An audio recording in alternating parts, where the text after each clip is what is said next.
This week, we'll be exploring the world of reasoning. You'll notice there are 2 lecture presentations in your module this week. This lecture presentation is an introduction to reasoning. In the next lecture presentation, you'll learn about syllogistic reasoning. As always, I recommend that you have the slides nearby so that you can fill in the blanks as we go and take notes on any material that's not contained within the slides. We'll start by discussing reasoning and logic. Reasoning is the use of knowledge to determine if a conclusion is true. A conclusion is really an inferential belief derived from another statement. You might remember when we discussed inference in a different lecture presentation. Reasoning is the hallmark of our species. Only humans have the capacity to reason. Logic actually refers to explicit rules for deriving valid conclusions. It is a branch of philosophy that explicitly states rules for deriving valid conclusions. The laws of logic provide a standard against which we can assess the quality of someone's reasoning. A conclusion is considered to be valid only if it necessarily follows the premises. Premises are essentially just statements that are accepted as fact. Something is considered to be illogical if the conclusion is not in accord with the rules of logic. For example, it might be considered illogical that in Mario Brothers' world, Mario has the ability to break blocks with his own head, but dies when touching a turtle. Personal logic refers to the informal rules that we use to determine validity on a daily basis, and it's subject to the similar biases that memory is. Essentially, personal logic is just how we use our beliefs to formulate conclusions. And again, this determination of validity is subjective and quite biased in nature. The 2 major approaches to reasoning are deductive and inductive. Deductive reasoning begins with statements that are known or believed to be true, and then the person can conclude or infer about a specific instance. Keep in mind that it can be a statement that we know to be true or that we believe to be true. Deductive reasoning is using knowledge to infer if a conclusion is valid. Many people refer to this as reasoning down from hypotheses, because you begin with beliefs about the nature of the world, and from there reason down to particular instances. For example, you might have noticed that everyone you've seen has one head. We can conclude that Sally, a person we've never met, also has one head. So we've gone from a general belief about the nature of the world, which is that all humans have one head, and then from there might conclude that in a specific instance, being Sally, that she has one head. In research methods, there are quantitative and qualitative approaches. Deductive reasoning is aligned with the quantitative research method approach. Quantitative research methods include statistical research methods and the experimental method that you're probably most familiar with. Inductive reasoning is essentially the opposite of deductive. With inductive reasoning, we are projecting information from known examples to the unknown. You can never prove that your conclusion or your hypothesis is correct, but you can disprove it. So for example, you might assume that all people have one head because everyone you've seen so far does. But if you saw someone with 2 heads, you would know your conclusion is false. Inductive reasoning is reasoning up because you go from a particular instance or a particular experience to a belief about the nature of the world. This is aligned with qualitative research methods. Unlike quantitative methods that begin with a hypothesis in mind that the researcher sets out to prove or disprove, inductive methods do not begin with a hypothesis. Instead, a phenomenon of interest is explored until enough information is derived from that exploration that a belief about the nature of the world, or a hypothesis, can be developed. While inductive and deductive reasoning approach from different angles, they actually have a reciprocal relationship.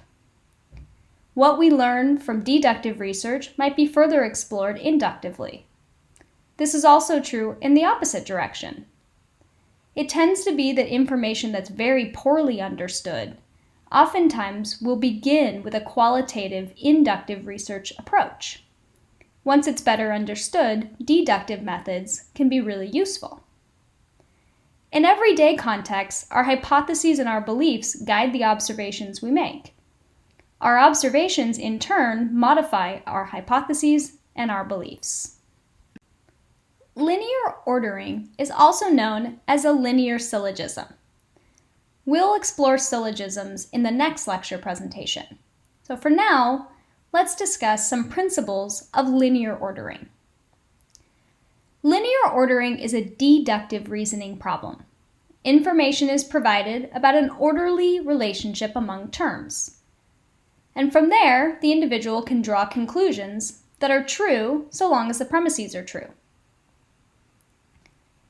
These are principles that make linear ordering easier on the individual who is trying to reason through the information. One thing that makes linear ordering easier for most people is when the terms are congruent. Congruent means using terms that are the same. So fast, faster, fastest compared to faster, slower, fastest. That takes extra processing effort. Secondly, it's easier when variables go in order. So it's easier when A is better than B and B is better than C. It's easier because the second term in the first premise is the same as the first term in the second premise. Linear ordering is also easier without negations, which is a funny way of stating it, since in and of itself, it's stated as a negation. You could also think of this as linear ordering is harder with negations. An example of a negation is any term that uses no or not. So for example, A is not faster than B is harder to process compared to A is faster than B. Using no or not is more difficult to process than positive information because it places additional demands on our working memory. Number 4, it is easier when you draw a linear array.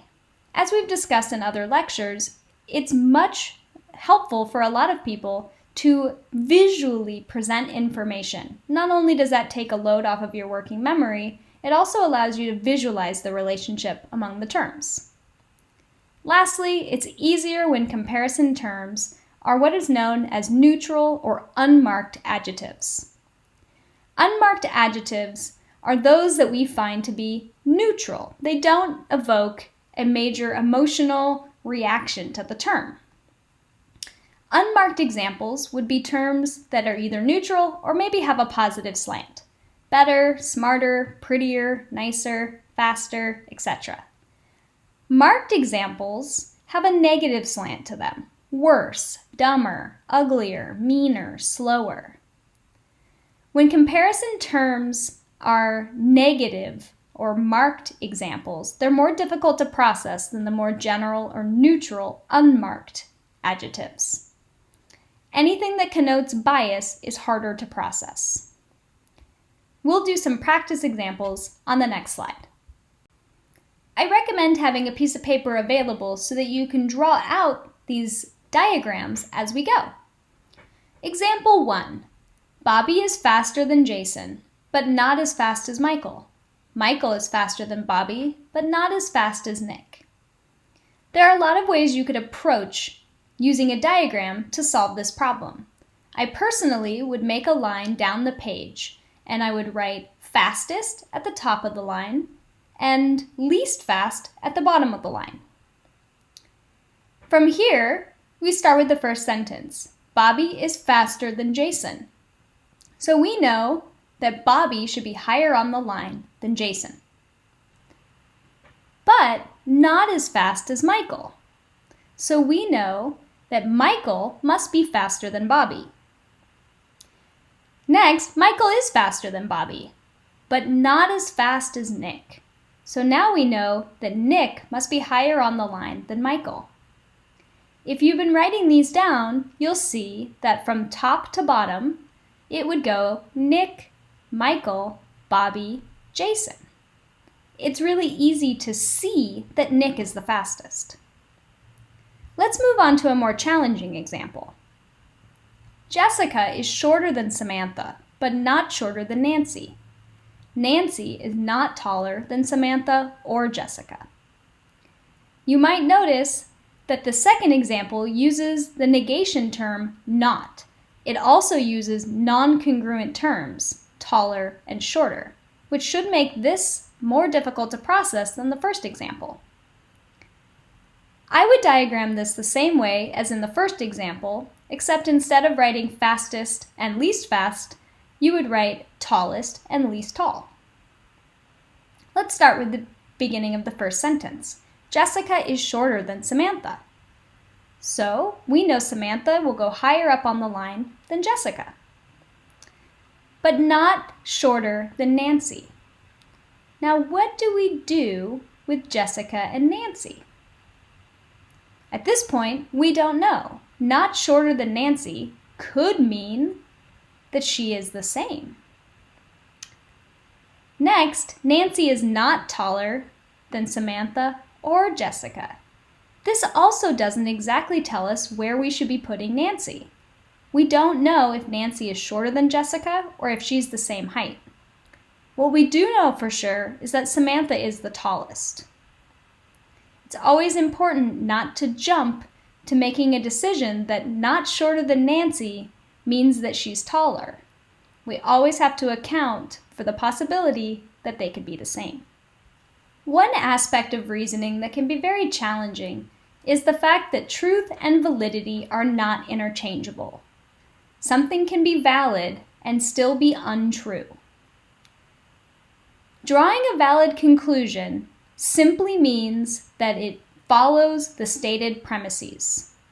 So validity determines whether a conclusion must be true if the premises are true. But again, the premises might be untrue and the conclusion can still be valid. With rules of formal logic, content is irrelevant. Of course, this is not the case in real life, where content absolutely influences how we evaluate conclusions. It's really difficult to separate truth from validity, and it's very hard to think logically when we're discussing something that's emotionally evocative. This is especially true when it is inconsistent with a strongly held emotion or a cherished belief. This relates to a concept we've discussed before, which is the confirmation bias. The confirmation bias essentially refers to our tendency as humans to favor information that is consistent with our beliefs and our values. Individuals may experience interference when they are trying to evaluate whether a conclusion is logical if it interferes with their cherished beliefs or values. They are more likely to agree with statements that are aligned with their beliefs and values, and to have a very hard time finding a statement valid if it doesn't align. With the confirmation bias, we need to actively seek and utilize information that disproves whatever it is that we're hoping to believe. That means we, instead of falling prey to the bias of actively seeking and utilizing information that aligns with our values and hypotheses, that we're really going out of our way to disprove our beliefs and our theories and our hypotheses about ourselves, about others, and about the world. An example of looking for disconfirming evidence is discussed in a video that is in your module this week, How Logical Are You? This video demonstrates the 4-card selection task, which is also discussed in your textbook. The point of the 4-card selection task is it demonstrates how likely we are to try to prove what we think we believe or prove what we think is right, rather than seeking out disconfirming evidence, which is actually what we need to do to prove our theories correct. I encourage you to pause here to watch the video so you can see an example of how the 4-card selection task and the confirmation bias relate to each other. The last form of reasoning we'll discuss in this lecture presentation are if-then statements. If-then statements refer to contingency relationships. Contingency relationships are essentially when events are dependent on the occurrence of other events. They are contingent on one another. This is also known as conditional logic or propositional logic. In everyday life, if-then statements are often permission or obligation schematas. A permission statement is just like it sounds. If A, the person has permission to do B. If Johnny cleans his room, he has permission to play on his iPad for an hour. Obligation schematas are very similar, but rather than giving permission, the person is obligated to do something in response. For example, if A, the person's obligated to do B. If you clean your room, if Johnny cleans his room, I am obligated to pay him his $5 of allowance. If-then statements are composed of what are called antecedents and consequents. Antecedents are the first part of the premise, the if statement. The consequent is the second part of the premise, the then. If the first part of the contingency is true, the second part must also be true. So we have to accept this as fact when we're reasoning with if-then statements. The in-class example we're going to work with on the next couple of slides is if she is rich, she wears diamonds. If she is rich is the antecedent, she wears diamonds is the consequent. You can see that then is not included in the statement, but it's implied. It would be the same statement to say, if she is rich, then she wears diamonds. Now again, if the first part is true, we have to accept the second part is true also. That means, if she is rich, she absolutely wears diamonds 100% of the time, no exceptions. We'll get back to that example in just a bit, but I also want to point out another important term, which is a chained conditional. A chained conditional is when the second part of the first if-then statement becomes the first part of the next. So if A, then B, if B, then C.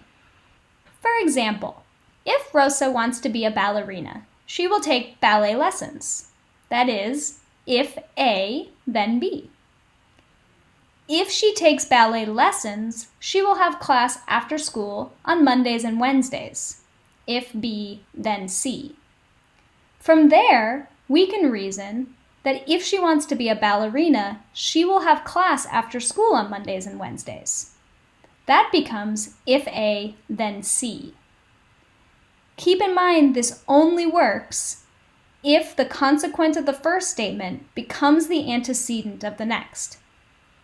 It does not work if the consequent of one statement isn't the antecedent of the other. For example, if Barbara is hungry, she needs to buy food. If A, then B. If Barbara is hungry, she will have chicken. If A, then C. That is not an example of a chained conditional. There are many ways to approach if-then statements. One strategy that many people find helpful is using tree diagrams to help visualize the information.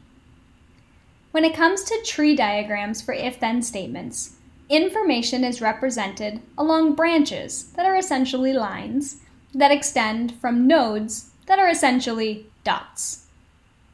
Every tree diagram for an if-then statement begins with the start node.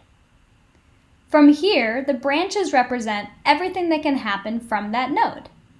So in an if-then statement, there are always two possible options at the start node. We're going to use the example, if she is rich, she will wear diamonds. There are 4 possible conclusions to the if-then statement, if she is rich, she will wear diamonds. 2 of them are valid and 2 of them are invalid. Let's use the tree diagram to help determine which are valid and which are not. So you'll notice at the start node, the options are rich or not rich. So, if she is rich, she wears diamonds. That means the only option, if she is rich, is that she wears diamonds. So you'll see from the first node, there's the branch rich, followed by another node, followed by the branch diamonds. Alternatively, if she is not rich, we don't know if she wears diamonds or not. It is not stated that if she is not rich, she does or does not wear diamonds. So we have to account for the possibility that she is not rich and she wears diamonds anyway, or she is not rich and so she doesn't wear diamonds. Let's go through the 4 possible conclusions and see which are valid. She is rich, therefore she wears diamonds. Is this valid or invalid? This is valid because, as you can see, there is only one branch that extends from the node next to rich. We know if she is rich, she wears diamonds. That's valid. What about the next option? She is not wearing diamonds, therefore she is not rich. This is also valid. If you find the branch that says she is not wearing diamonds, and you follow that, there is only one option, and that is that she is not rich. Now that we've found the 2 valid options, let's look at the 2 invalid options. She is wearing diamonds, therefore she is rich. This is invalid. You'll notice there are 2 branches that include diamonds. That means we do not know if she is rich or not rich. Lastly, she is not rich, therefore she is not wearing diamonds. This is also invalid because, as you can see, not rich leads to the possibility of diamonds or no diamonds. As we were discussing on the previous slide, there are 4 possible conclusions to any if-then statement, 2 of which are valid and 2 of which are invalid. Tree diagrams is an excellent way to determine validity. Another option is to learn the terminology and to memorize which are valid and which are invalid. So let's look at these 4 possible outcomes on this chart. Starting with the upper left-hand box, affirming the antecedent. Affirming the antecedent is to say that the antecedent is happening. In the example on the last slide, it is to say she is rich. Let's use a different example. If I am dieting, then I will lose weight. I am dieting, therefore I will lose weight. Taken at face value, as we must do with if-then statements, it clearly states, if I am dieting, then I will lose weight. By affirming the antecedent, I am dieting, we can validly conclude that I will lose weight. Next, let's look at the bottom left box, denying the antecedent. Using the previous example, denying the antecedent would be to say she is not rich, to deny the first part of the statement. Let's use another example. If it is raining, then my hair is wet. It is not raining, therefore my hair is not wet. This is invalid because we don't know that just because it is not raining that my hair is not wet. Perhaps I just took a shower. Perhaps I just finished Bikram yoga. Perhaps I just went surfing. There are many reasons why my hair might be wet, besides the fact that it's raining. Next, affirming the consequent. That is in the upper right-hand box. To affirm the consequent is to say that the consequent is happening.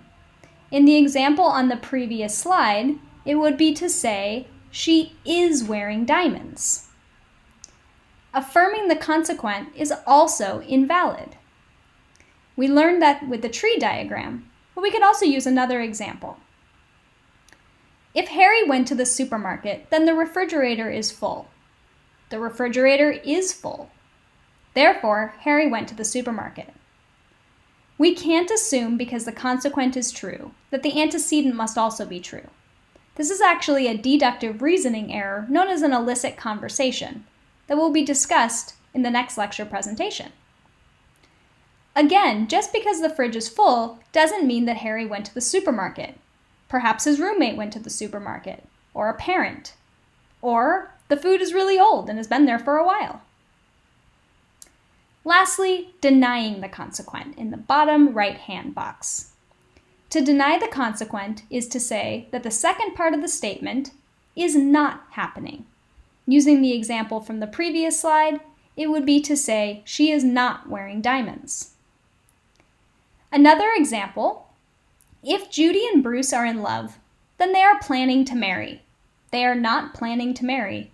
Therefore, Judy and Bruce are not in love. This is a valid form of reasoning because we know if Judy and Bruce were in love, they'd be planning to get married. If they are not getting married, they must not be in love. That is the end of this portion of the lecture material for the week. Please take a break, and when you're ready, join me for syllogistic reasoning in the next lecture presentation.